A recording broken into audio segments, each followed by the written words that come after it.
ఎప్పటికప్పుడు తాజా వార్తలు అందిస్తున్న మన తెలంగాణ శబ్దం న్యూస్ కి స్వాగతం.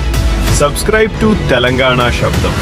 బై ఎలక్షన్ పోల్ ప్రచారం ఈ రోజు ఇంకొక గంటలో ముగుస్తా ఉంది.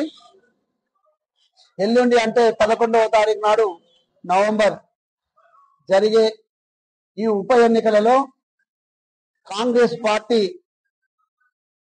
మద్దతు ఇవ్వడానికి జూబ్లీహిల్స్ ప్రజలు, అదేవిధంగా యూసుఫ్ కూడా ఓటర్స్ అంతా కూడా సన్నద్ధమైనారు.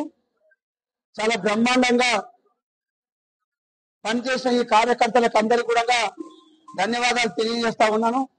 కార్యకర్తలు, ముఖ్యంగా కాంగ్రెస్ కార్యకర్తలు ఇంటింటికి ప్రతి ఓటర్ను కలిసి మరి రిక్వెస్ట్ కూడా చేయడం జరిగింది. దానికి అనుగుణంగా ప్రజల నుంచి, ఓటర్స్ నుంచి వచ్చినటువంటి స్పందన చాలా బ్రహ్మాండంగా ఉంది. మరి మిగతా పార్టీలకు డిపాజిట్ రానటువంటి విధంగా మరి ఇక్కడ స్పందన ఉంది. బీజేపీ అదేవిధంగా బీఆర్ఎస్ ఒకటై మేమేదో సాధిస్తామన్నట్టుగా వాళ్ళు ప్రగల్భాలు వరికినారు. కానీ ఇక్కడ జూబ్లీహిల్స్ ఓటర్స్ అందరూ కూడా కాంగ్రెస్ పార్టీకి, కాంగ్రెస్ ప్రభుత్వానికి మద్దతు తెలిపాలి. అదేవిధంగా పర్టికులర్ గా ఈ జూబ్లీహిల్స్ డెవలప్మెంట్ కావాలి అంటే ఈ టర్మ్ లోనే ఇంకా 3 సంవత్సరాలు మిగిలి ఉంది కాబట్టి ఆ 3 సంవత్సరాలలో అభివృద్ధి జరగాలంటే కాంగ్రెస్ అభ్యర్థిని గెలిపించుకోవాలని ఒక అవగాహనకు వచ్చినటువంటి ఓటర్స్ అందరూ, ముఖ్యంగా మహిళలు ముందున ఉండి మేము ఓటేస్తాం అని చెప్తా ఉన్నారు. ఇక్కడ ఉన్నటువంటి సమస్యలు ముఖ్యంగా డ్రైనేజ్ సమస్య ఉంది.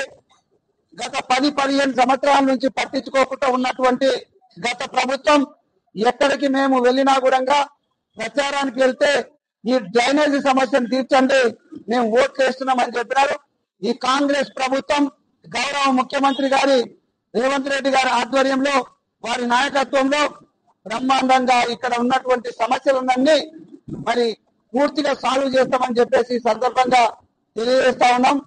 ప్రజలు కూడా నమ్ముతా ఉన్నారు, ఓటర్స్ కూడా నమ్ముతా ఉన్నారు, బ్రహ్మరథం పడతా ఉన్నారు. కాంగ్రెస్ పార్టీకి మంచి మెజార్టీ తోటి కాంగ్రెస్ పార్టీ రేపు జరగబోయేటువంటి 11th రోజు జరిగే ఎన్నికలలో మంచి మెజార్టీ ఇస్తారు.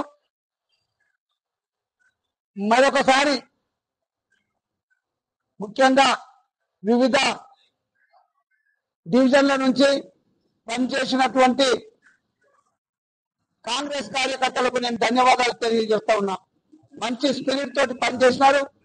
కాంగ్రెస్ ప్రభుత్వం వచ్చిన తర్వాత సన్న బియ్యం, రేషన్ కార్డ్స్, ముఖ్యంగా 10-12 సంవత్సరాల నుంచి ఇవ్వనటువంటి రేషన్ కార్డ్స్ ప్రజలకు వచ్చినాయి. వాళ్ళు చెప్తా ఉన్నారు, మేము తిరుగుతున్నప్పుడు బ్రహ్మాండంగా ఉంది ప్రభుత్వం యొక్క ఆలోచన. బీఆర్ఎస్ అభ్యర్థి పోవడం నుంచి మాకు మళ్ళీ ఒక అవకాశం వచ్చింది, ఈ ప్రభుత్వానికి మద్దతు తెలపమని చెప్పి తెలియజేస్తా ఉన్నారు. సో రాబోయే రోజులలో పూర్తిగా ఈ సంక్షేమ పథకాలు బీద ప్రజలకు మరి వచ్చే విధంగా మేము చూస్తాం. మద్దతు ఇవ్వాల్సిందిగా కాంగ్రెస్ ఓటేసి గెలిపించాల్సిందిగా, చేయి గుర్తుకు ఓటేసి గెలిపించాల్సిందిగా, నవీన్ యాదవ్ గారిని గెలిపించాల్సిందిగా మరి ఇక్కడ ఉన్నటువంటి ఓటర్స్ కి అందరూ కూడా విజ్ఞప్తి చేస్తున్నా. బ్రహ్మాండంగా దాదాపుగా ఒక 10 రోజుల నుంచి మిర్యాలగూడ ఎమ్మెల్యే గారు లక్ష్మారెడ్డి గారు, అదేవిధంగా వారితో వచ్చినటువంటి బృందం, ముఖ్యంగా ఇక్కడ యూసుఫ్ కూడా డివిజన్ లో ఫిరోజ్ గారు పార్టీ ప్రెసిడెంట్ ఈ డివిజన్, అదేవిధంగా సంజయ్ గారు బ్రహ్మాండంగా పనిచేస్తున్నారు. యువకులు, వారికి మంచి భవిష్యత్తు ఉందని కూడా నేను భావిస్తా ఉన్నా. మరి ప్రజలు కూడా గుర్తించి వారిని ఎంకరేజ్ చేస్తున్నారు. నేను కూడా పార్టీ తరఫుకెళ్ళి వారు చేసినటువంటి వర్క్ ఇక్కడ ఉన్నటువంటి ప్రజలకు, ఇక్కడ ఉన్నటువంటి ఈ ప్రాంత సమస్యలు బాగా కాబట్టి అవన్నీ కూడా సాల్వ్ అవుతాయని చెప్పేసి మనకు తెలియజేస్తూ ఓటర్స్ కి అందరికీ విజ్ఞప్తి చేస్తున్నా. కాంగ్రెస్ పార్టీ ప్రభుత్వం ఉంది కాబట్టి చేతి గుర్తుకు నవీన్ కుమార్ యాదవ్ గారికి ఓటేసి గెలిపించాల్సిందిగా నేను అభ్యర్థిస్తున్నాను. జై కాంగ్రెస్, జై కాంగ్రెస్, జై కాంగ్రెస్.